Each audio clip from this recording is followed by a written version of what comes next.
자, 오늘 성만찬에 대해서 너무 좀 진부하게 설명을 하다 보니까 어, 조금 지루하다는 느낌이 좀 드는데요. 어, 우리 조금 다른 각도로 하나 생각을 해보도록 하겠습니다.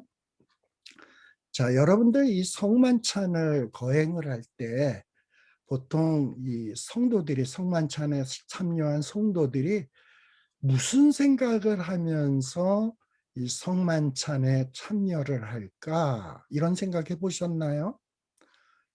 저도 그렇고 아마 여러분들도 마찬가지라고 생각을 하는데 성만찬에 참여하면서 이렇게 목사님이 떡을 떼주면서 이것은 우리 예수님이 찢기신 살을 기념하는 겁니다. 또 포도주를 주면서 포도즙을 주면서 이것은 주님이 흘리신 피를 기념하는 겁니다. 라고 하다 보니까 이 성만찬에 제일 많이 생각하는 게 뭐냐 하면 주님의 고난. 야, 주님이 얼마나 이 살이 찢기면서 아팠을까. 또 주님이 피 흘리시면서 얼마나 힘들었을까. 뭐 이런 생각을 좀 많이 해요. 우리 멜 깁슨이 만든 패션 오브 크라이스트라는 영화가 있었죠. 예. 그 영화에 보면 이 예수님이 이제 붙잡히셔서 신문당하시고 또 사람들에게 조롱받고 채찍에 맞는 모습 보면 얼마나 정말 피가 툭툭 튀며 살찌며 띠껴나가면서 얼마나 이렇게 처절합니까? 그러다 보니까는 우리는 성찬을 참여할 때 자꾸 뭘 많이 생각하냐? 그 패션 오브 크라이스트 같은 영화에 나오는 막 찢겨나가는 그 살, 막 튀어나오는 피, 막 이런 거에만 생각을 하고, 야, 우리 주님이 얼마나 아팠을까? 이런 데 관심을 기울이는 경우들이 참 많다. 근데 그것이 올바른 자세일까라는 거예요. 자, 이 성찬은 예수님이 얼마나 아팠을까? 예수님이 얼마나 고통스러웠을까? 그것을 기념하고 생각하라는 것이 아닙니다. 이 성찬을 기념한다라는 것은 주님이 당하신 아픔을 생각해 보라는 것이 아니고, 어, 뭔가 아까 제가 말씀드린 것들 있잖아요. 이 주님이 흘리신 이 포도즙은 주님이 날 대신 흘려주신 피, 떡은 날 대신 찢기신 살을 기념하는 것이다. 이것이 있었기 때문에 내가 구원받았구나 하고서 하나님이 베푸신 은혜를 기억해야 되는 거예요. 네. 자, 그래서 이 성찬식 때 예수님이 얼마나 고통당했을까. 그리고 또 하나 생각해 볼 것은 우리 예수님이 정말 붙잡히셔서 조롱당하시고 십자가에 못 박히시고 신문당하시고 정말 많은 고통을 당했습니다. 그런데 과연 예수님이 이 세상 전체에서 타인을 위해서 가장 고통스럽게 돌아가신 분이 예수님일까요? 예수님보다 더 고통스럽게 돌아가신 분들, 죽은 분들은 없을까요? 과연 예수님이 당하신 고통이 이 지구상에 있었던 인간 가운데서 예수님이 당하신 고통이 제일 극심한 고통일까요? 물론 예수님은 하나님이신데 이 더러운 몸을 입고 이 땅에 오셔서 그렇게 고통당했으니까 제일 큰 거야 이렇게 얘기할 수 있지만 그냥 예수님은 인간이라고 생각을 하고 예수님이 당하신 고통이 인간 중에서 가장 큰 고통일까? 아니죠. 사실 어떻게 보면 예수님보다도 더 고통을 당한 사람도 많이 있습니다. 사실 예수님 당시에도 이스라엘에는 그 이스라엘이 로마의 식민지 하에 있었잖아요. 그래서 이 로마의 식민지로부터 독립운동하는 자들이 여럿 있었습니다. 근데 이런 사람들이 로마 군인들에게 붙잡히게 되면 붙잡혀서 신문당하고 고문당하고 그리고 너의 동료들을 고발하라고 막 협박을 당하고 그래도 대답을 안 하면 막 갖은 고문을 당하고 그래도 대답을 안 하면 마침내는 십자가에다가 처형을 합니다. 우리 예수님께서는 십자가에 매달려서 하루 만에 돌아가셨어요. 하루도 채 안 걸렸어요. 그런데 이 당시에 독립운동하다가 로마 군인들에게 잡혀서 십자가에 못 박혀 죽은 사람들은 십자가에 매달려서 막 기르면은 뭐 일주일, 열흘 이런 식으로 매달려 있다가 죽을 때까지 매달려 있다가 이렇게 죽는 경우들이 있었단 말이야. 이런 사람들의 고통이 어떻게 보면 인간적으로 보면 더 큰 고통 아니겠습니까? 또 우리나라에도 이런 극심한 고통을 당했던 사람들이 많이 있어요. 우리 일제 강점기 때 우리나라에서 독립운동을 하던 사람들. 근데 이런 사람들이 일본 순사에게 붙들려 가지고 얼마나 극심한 고난을 받았습니까? 어떤 사람은 못을 이렇게 막 박아놓은 모판 위에 맨발로 막 걸어가게 만들고, 또 제가 한국에 있을 때 저희 어머님이 서대문에 사셨거든. 서대문 거기에 사셨는데 그 서대문 사시는 그 바로 밑에가 서대문 형무소, 일제시대 때 서대문 형무소가 있던 곳이에요. 근데 지금은 형무소가 아니고 그 안에 들어가 보면 이전에 그 일제가 이 독립운동하던 사람들을 얼마나 혹독하게 고문하고 핍박을 했는가 하는 것을 기념하는 기념관으로 만들어 놨어요. 그래가지고 그 일제시대 때 감옥 모양으로 만들어 놓고 거기에 갖은 일본 사람들이 고문하던 도구들, 뭐 벤치, 뭐 도끼 같은 것, 뭐 아무튼 별의별 도구들이 다 있어요. 그리고 뭐 막 손톱을 찌르는 바늘, 뭐 이런 것들. 그런 걸로 막 사람들을 고문할 때 얼마나 고통을 받았겠습니까? 예. 그런데 그러니까는 어떻게 보면 예수님보다도 더 고통을 당한 사람도 있었습니다. 그래서 이 예수님이 우리가 성찬에서 기억해야 될 것은 물론 예수님 고통당하신 거 맞아요. 그런데 우리들이 진짜 기억해야 될 것은 예수님이 얼마나 아팠을까, 얼마나 고통당했을까, 이것을 기억해야 될 것이 아니라 성찬에서 기억해야 될 것은 뭐냐? 성찬의 의미예요. 성찬의 의미. 자, 우리 성경에 보게 되면 고린도전서 11장 27절에 보면 이 성찬의 음식을 합당하지 않고 합당하지 않게 먹고 마시는 자는 주의 몸과 피에 대하여 죄를 짓는 것이니라 라고 했어요. 자, 우리가 떡을 먹고 포도주를 마신다라는 것은 어떤 의미라 그랬죠? 아, 이 떡을 먹고 포도주를 마시는 것은 예수님이 찢기신 살, 예수님이 흘리신 피는 내 죄 때문이다. 왜 예수님이 이렇게 살이 찢기시고 피를 흘리셨냐? 나를 사랑하기 때문이다. 그것을 믿는 거예요. 그리고 나는 이제 이런 주님과 한 몸 되고 싶다. 그래서 그 떡과 포도즙을 먹는 거예요. 그 먹는 것도 믿음의 표현이에요.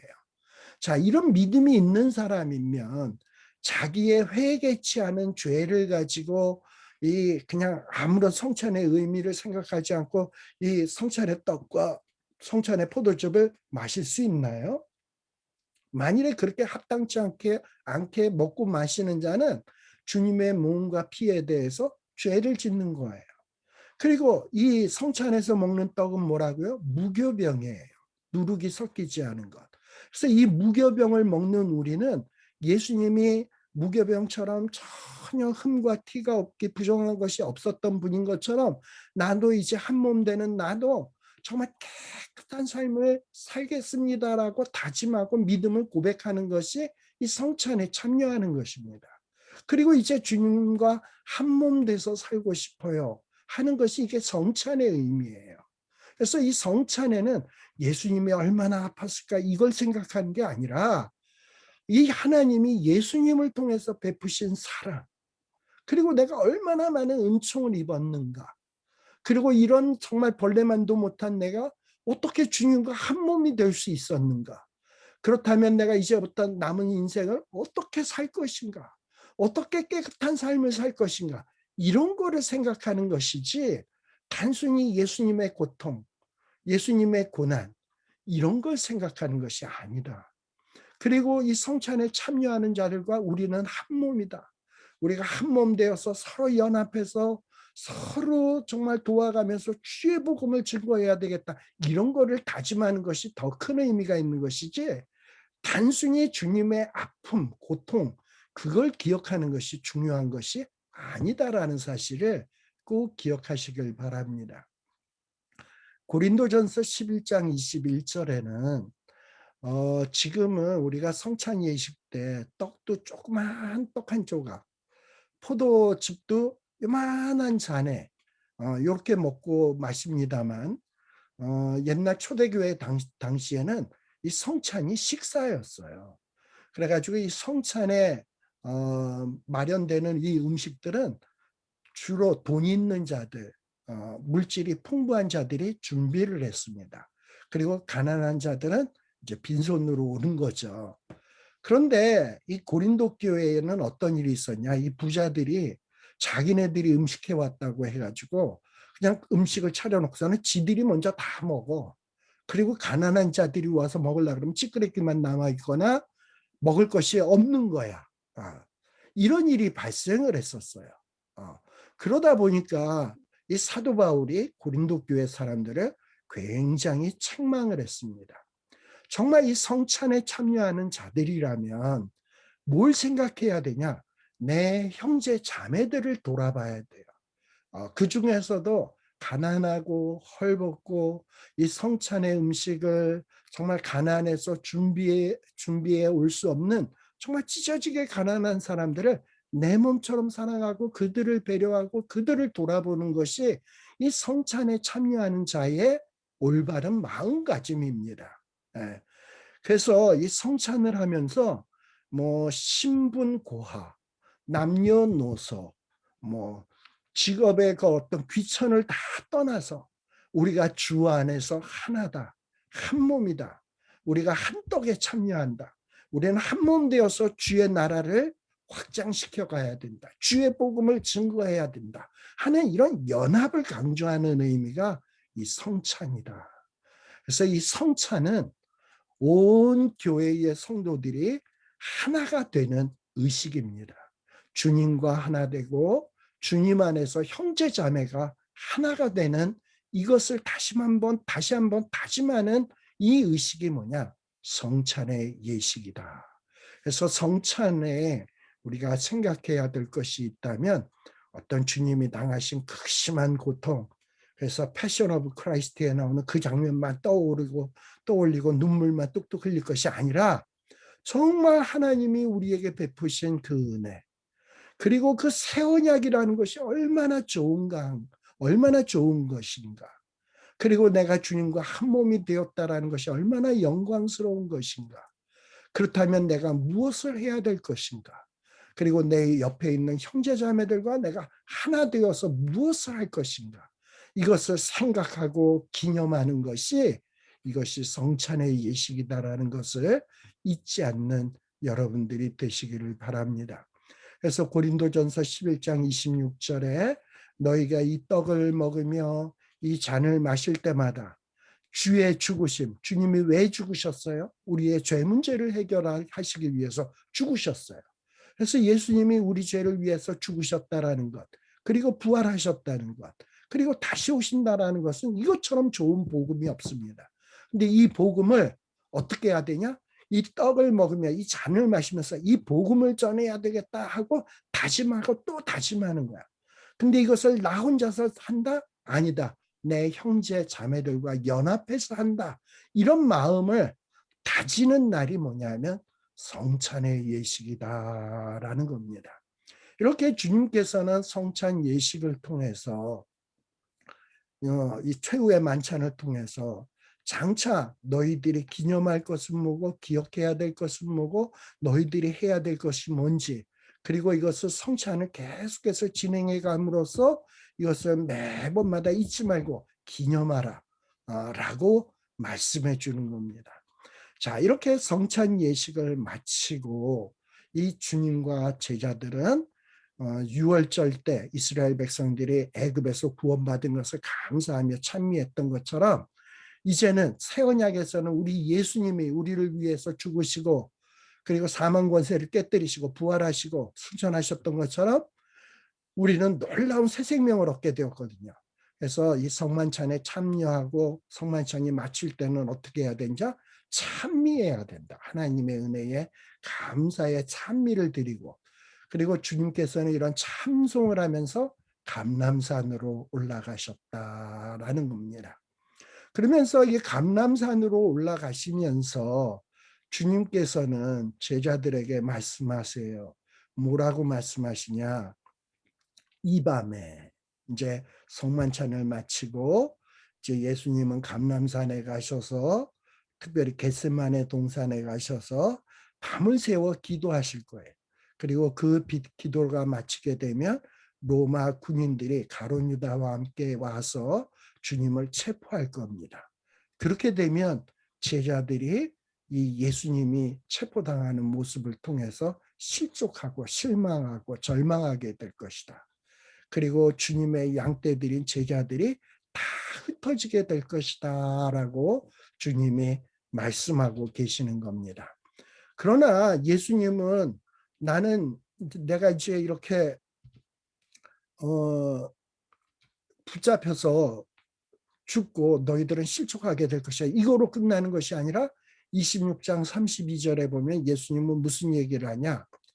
그런데 내가 이렇게 사람들에게 붙잡혀서 이렇게 되면 너희들이 실족하게 될 텐데, 그리고 또 예수님이 십자가에 못 박혀 죽게 되면 얼마나 실망하겠습니까? 근데 예수님은 이런 나쁜 소식만 전하는 것이 아니라 26장 32절에 보면 예수님은 뭐라고 말씀하시냐? 나는 죽지만 그러나 다시 살아난다. 그리고 살아난 후에는 너희보다도 먼저 내가 갈릴리로 가게 될 것이다 라고 말씀을 하고 계세요. 이 말씀은 예수님이 부활하실 것을 예고하는 거예요. 예수님은 나쁜 소식, 나는 고난받을 거다. 그리고 너희들은 실망할 거다. 나를 배신할 거다. 흩어질 거다. 이 말씀만 하는 거로 그치지 않고 나는 부활할 거다. 놀라운 부활이 있을 거다. 라는 것을 말씀하고 있는 거예요. 그리고 이 부활이 있게 되면 어떻게 되냐? 내 고난으로 인해서 너희들이 잠시 흩어지겠지만 이 부활을 목도하게 되면 너희들은 다시 모이게 될 것이고, 내가 붙잡혔을 때 너희들이 배신하고 나를 다 떠날지 모르지만은 이제 내가 부활을 하게 되면 이제 이 부활의 주님의 앞에 나와서 너희들은 회개하고 충성할 자들이 될 것이다라는 것을 암시적으로 지금 표현하고 있는 겁니다. 근데 제자들은 지금 이 예수님의 말씀의 뜻이 무엇인지를 전혀 몰라. 주님께서 뭐라고 얘기하냐? 이 밤에 너희가 다 나로 인하여 실족하리라. 이렇게 얘기를 하니까. 또 이미 이전에도 보면 최후의 만찬을 시작할 때 이 12명 중에 하나가 나를 팔리라. 그릇에 손 넣는 자가 나를 팔리라. 뭐 이러고 얘기를 했을 때 제자들은 깜짝 놀랐거든요. 누가 팔아? 그게 난가? 이러고서 얼마나 당황들을 했습니까? 근데 이제 예수님이 너희가 나를 인하여 실족할 거다 그러니까는 아주 그냥 제자들이 멘붕에 빠진 거야. 근데 이 순간에 제자 베드로가 26장 33절 제자 베드로가 뭐라고 얘기합니까? 모든 사람이 주를 버릴지라도 나는 결코 버리지 않겠나이다. 이 베드로는 아주 주님을 향하여 나는 주님 앞에 충성하겠습니다라는 그 결의를 아주 강조해서 얘기하고 있어요. 근데 예수님은 뭐라고 얘기합니까? 너희가 다, 베드로 너는 빼고가 아니라 너희가 다 언제 배신해? 오늘 밤에 배신할 거다.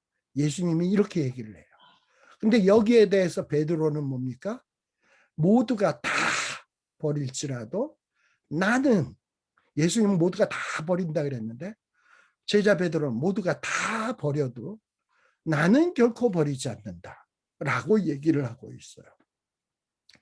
참 뭔가 베드로는 나서기 좋아하고 또 자기의 충성심을 예수님에게 표현하기를 참 좋아한 사람이죠.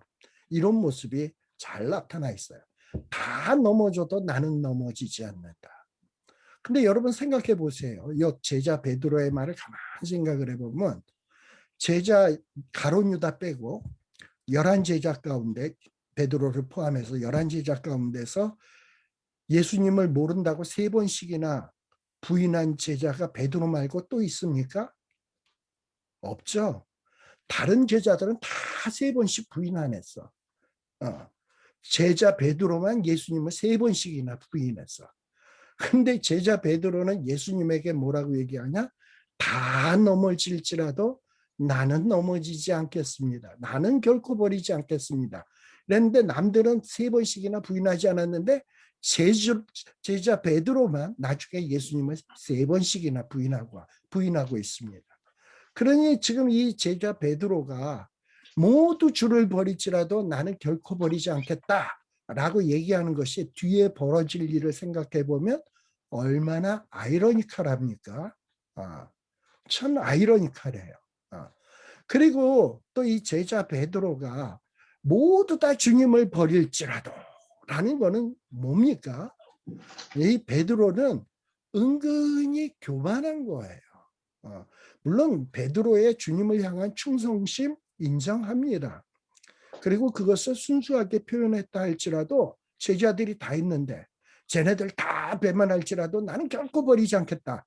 자기만 잘났다라고 하는, 자기만 충성스럽다라고 하는 이런 교만이 있는 것 아닙니까? 나는 절대 버리지 않는다. 어떻게 보면 소영주의적 태도를 보이고 있는 것 아닙니까? 근데 여기에서 우리들이 꼭 기억해야 될 거 있어요. 여러분, 신앙의 절개, 신앙의 정조, 이거는 내가 예수님에게 충성할 거야. 나는 끝까지 주님을 따라갈 거야. 모두가 버릴지라도 나는 주님을 배반하네. 그리고서 나는 주님에게 충성할 거야. 주님에게 충성할 거야. 막 자기 의지력을 다짐하는 것도 매우 중요하지만 그런다고 되는 것이 아니에요. 오히려 신앙적 절개, 신앙적 정조는 어디에서 나오느냐? 내 의지력에서 나오는 게 아니고 하나님, 나는 부족합니다. 정말 하나님이 도와주지 않으면 나는 1000번, 10,000번이라도 주님을 배반할 수밖에 없는 정말 나약한 인간입니다. 저를 붙들어 주옵소서. 정말 주님의 하나님의 큰 놀라운 크신 은혜가 얼마나 대단한 것인지 내 마음에 깨닫게 하시고 그 깨달음으로 인하여 정말 감히 주님을 배반하겠다라는 이런 못된 생각이 나오지 않도록 나에게 은혜 베푸소서. 그리고 내가 어떤 시련과 고통에 온다 할지라도 정말 주님 이겨낼 수 있는 능력을 주께서 주시옵소서. 나는 연약합니다. 이러고 주님 앞에 이런 의지하는 마음을 가질 때 신앙의 절개와 신앙의 정조를 지키는 것이지 그냥 말로만 나불거리면서 모두 다 주를 버릴지라도 나는 안 버립니다. 나는 안 버립니다. 입으로만 그런다고 신앙의 정조가 지켜지는 것이 아니다. 오히려 나의 연약함을 깨닫고 하나님에게 주님에게 의지하는 자가 오히려 신앙의 정조를 지킨다라는 것을 여러분들이 꼭 명심해야 합니다. 그래서 교만은요, 패망의 선봉이에요. 오히려 겸손한 자가 하나님의 놀라운 은혜를 받고 충성하게 되는 것을 우리가 성경 안에서 또는 우리 주변에서 많이 보게 되는 겁니다. 자, 보세요. 베드로는 남은 다 버릴지라도 나는 안 버려. 이렇게 얘기를 했어요. 그랬더니 예수님이 그 말을 들으시고 뭐라고 얘기합니까? 그래? 너는 안 버려? 남은 다 버려도? 예수님이 34절에 보면 내가 진실로 내게 이르는데 너는 오늘 밤에 내일도 아니고 모레도 아니고 일주일 뒤도 아니고 당장 네가 오늘 나를 다른 제자는 버릴지언정 나는 끝까지 따르겠다고 한 말을 한 요 오늘 밤에 몇 시간 지난 뒤에 다 굴기 전에 것도 3번 나를 부인할 거다. 다른 자들은 3번 부인하는 자가 없는데 너는 오늘 밤에 3번 나를 부인하리라 라고 얘기하는 거예요. 지금 이 베드로는 얼마나 우월의식, 영웅의식에 젖어 있습니까? 그리고 뭔가 입만 나불거리면서 자신만만해합니까? 이런 자신만만해하는 이 베드로의 자만, 교만을 단호히 거부하시는 거예요. 너가 그렇게 자신만만해? 너는 오늘 밤에, 그것도 다 굴기 전에 남들이 안 한 3번 나를 부인하는 거를 너는 할 거야. 라는 거예요. 이 자신감 넘치는 베드로의 그릇된 태도에 아주 구체적으로 네가 어떻게 나를 배반할 것인지, 네가 얼마나 개망신 당할 것인지를 구체적으로 말씀하시는 거예요. 그것도 부인을 몇 번 부인한다? 3번. 아주 3번이라는 건 완전수죠. 완전하고 너는 철저한 부인을 할 거야. 너는 지금 다른 제자들은 다 나를 버리고 떠날지라도 나는 주님을 끝까지 죽을지언정 주님을 따라가겠다고 철저하게 맹세하는 것 같지만 너는 나를 철저하게 부인할 거야. 예수님은 정반대의 말씀을 하고 있는 거예요. 자, 그랬더니 제자 베드로는 또 뭐라고 얘기하냐? 이런 주님의 말씀을 드렸으면, 그래요? 주님, 내가 그러지 않도록 나에게 은혜 베푸소서, 능력을 주소서, 이래야 될 거 아니에요. 그런데 제자 베드로는 어떻게 하냐? 주님, 내가 주님과 함께 죽을지언정 주를 부인하지 않겠나이다. 제자 베드로가 막 이렇게 잘난 척하면서 얘기하니까 딴 제자들도 뭐 질 수 있겠습니까? 베드로가 저러는데 그럴 때 나도요, 나도요, 나도요 이러고서 모든 제자가 그와 같이 말을 하고 있습니다. 자, 이 35절에서 베드로의 말을 가만 보면 우리말에는 문법적으로 잘 나타나 있지 않은데 요 35절은 일종의 가정법이 사용되고 있어요. 가정법. 어떤 가정법이냐? 주님께서 죽으실 리가 없겠지만, 주님께서 죽지 않겠지만, 설사 죽는다 할지라도, 라는 일종의 가정법이에요. 주님이 죽을 리가 없습니다.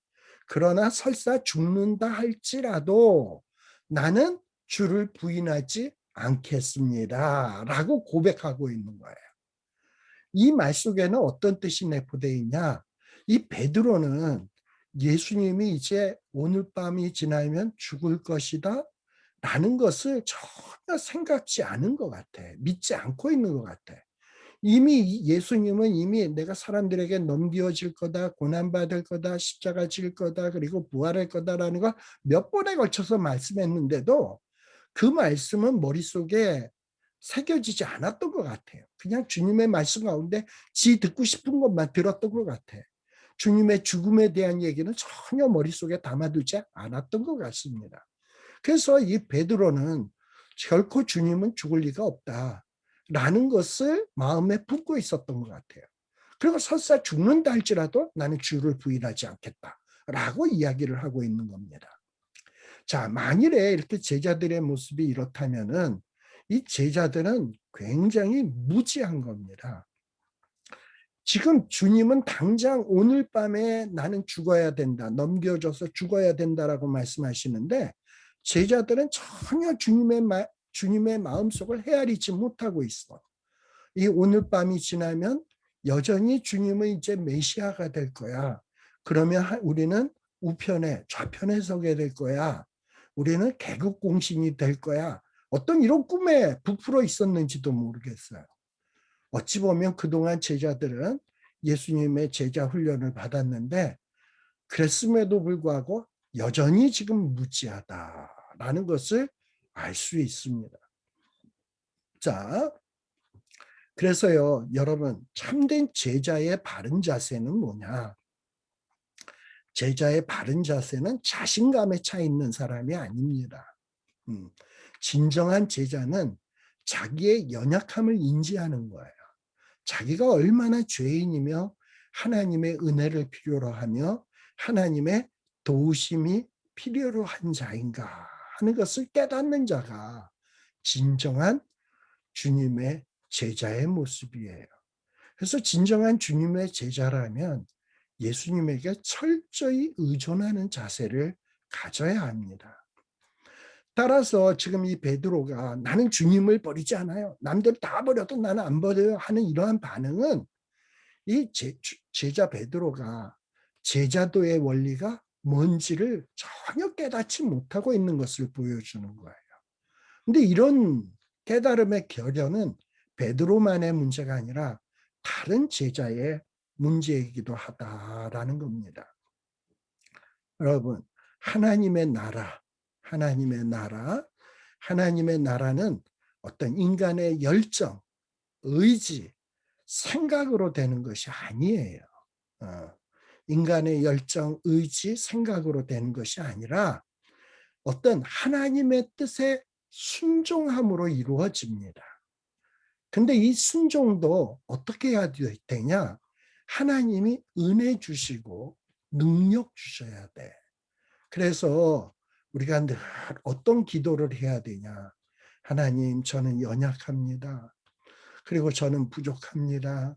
그러나 저는 정말 하나님의 그 예정, 하나님이 계획하신 일, 하나님의 뜻하신 일에 동참해서 하나님과 동역하고 싶습니다.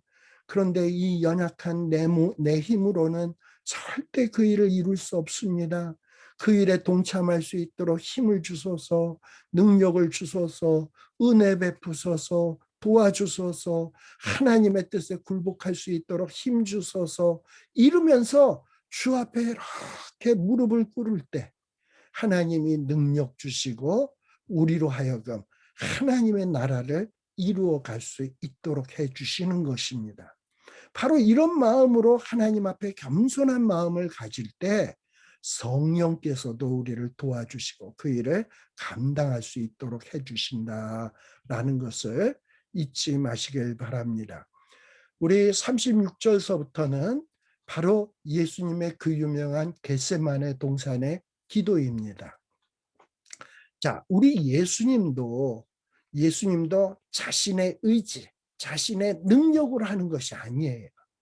예수님은 힘든 일이 있을 때마다, 어려운 일이 있을 때마다 하나님과 근본 본체시나 늘 하나님 앞에 기도하셨고 하나님 앞에 무릎 꿇으셨고 하나님의 뜻에 순종할 수 있도록 해달라고 주님도 기도하셨어요. 그 기도의 진면목이 어디서 나타나냐? 겟세마네 동산에 주님의 기도에서 나타난다. 이 얘기만 하고 마치겠습니다. 이제 주님이 감람산에 올라가셔서 제자들과 함께 겟세마네라는 곳에 이르게 됩니다. 근데 이 겟세마네라는 말이 어떤 뜻이냐? 여러분들 이 감람산이 이 올리브 마운틴이거든요. 감람, 그러니까 올리브 나무가 많이 있는 산이 감람산이에요. 그래가지고 이 감람산 이 등성이에는 뭐가 있었냐? 이 올리브 같은 거를 따가지고 올리브유를 짜는 기름 짜는 틀들이 곳곳에 있었다고 해요. 그래서 붙여진 이름이 겟세마네입니다. 이 겟세마네라는 뜻은 올리프레스, 올리브를 이렇게 눌러서 짜는 뜻이 겟세마네야. 겟세마네. 그래서 겟세마네는 감람유를 짜는 틀이라는 의미를 갖고 있습니다. 자, 근데 이름이 감람유를 짜는 곳이 겟세마네인데 이 겟세마네에서 예수님은 어떻게 합니까? 장차 십자가를 져야 하는 그야말로 엄청난 일이 지금 기다리고 있습니다. 정말 버러지만도 못한 제사장, 장로들, 서기관들 이런 사람들에게 넘겨져서 모욕당하고 멸시당하고 천대받아야 될 일들이 기다리고 있어요.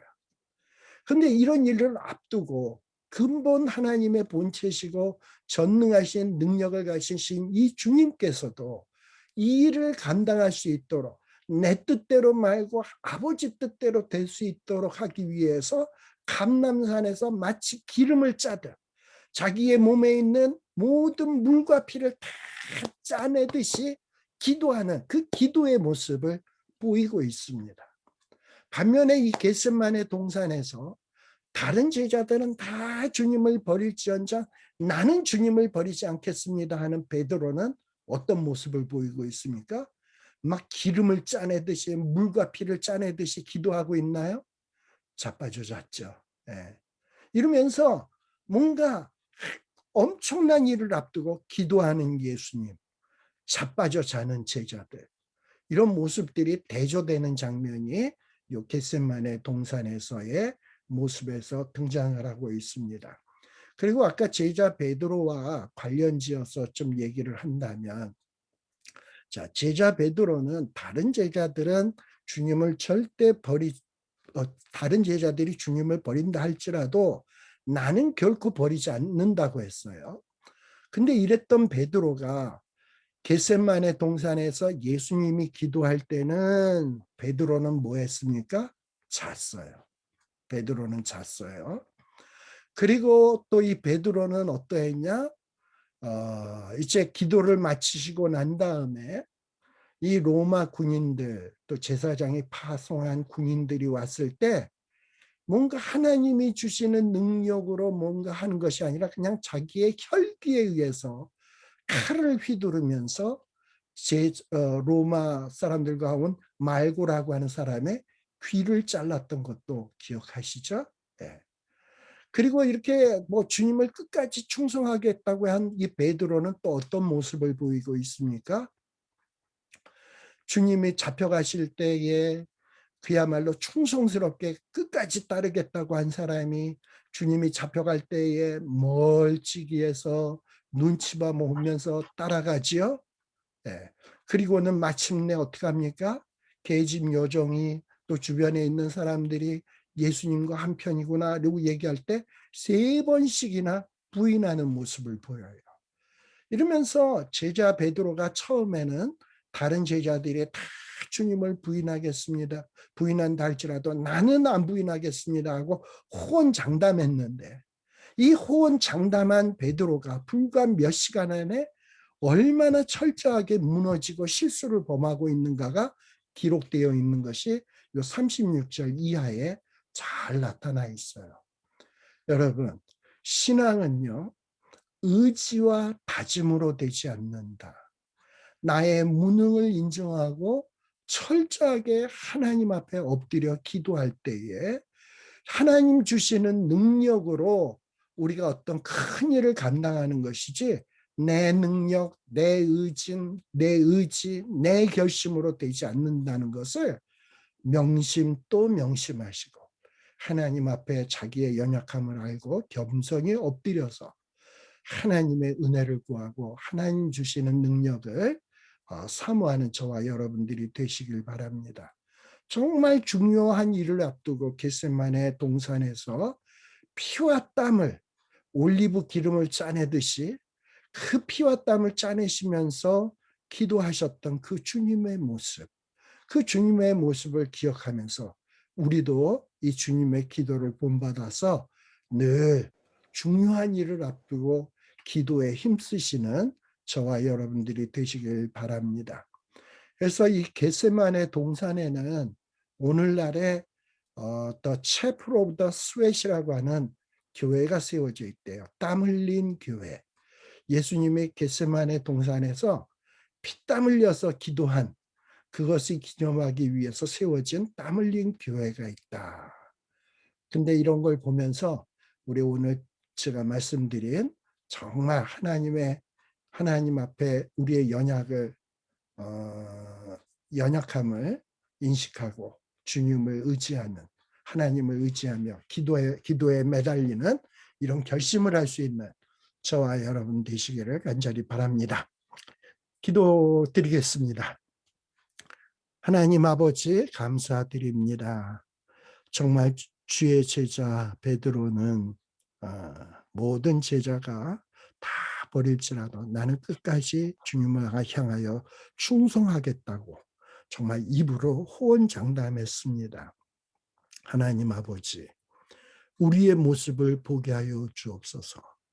우리 자신이 얼마나 죄인이며 얼마나 연약하며 얼마나 한심하며 얼마나 보잘것없는지, 하나님의 은혜가 아니면 하나님께서 주시는 능력이 아니면 아무것도 할 수 없는 보잘것없는 존재임을 명심하고 정말 힘든 일이 있을 때마다 정말 이 땅에서 살아가는 순간순간마다 하나님의 은혜를 구하며 능력을 구하며 정말 피와 땀을 짜내며 기도하셨던 주님의 모습처럼 우리도 주님 앞에 간절히 기도하는 저희들이 되게 하여 주옵소서. 그리하여 거룩한 하나님의 나라를 이루어가는 이런 진정한 주님의 제자들이 될 수 있도록 은혜 베풀어 주시옵소서. 예수님 이름으로 기도드리옵나이다. 아멘. 마치겠습니다. 수고하셨습니다. 감사합니다. 감사합니다.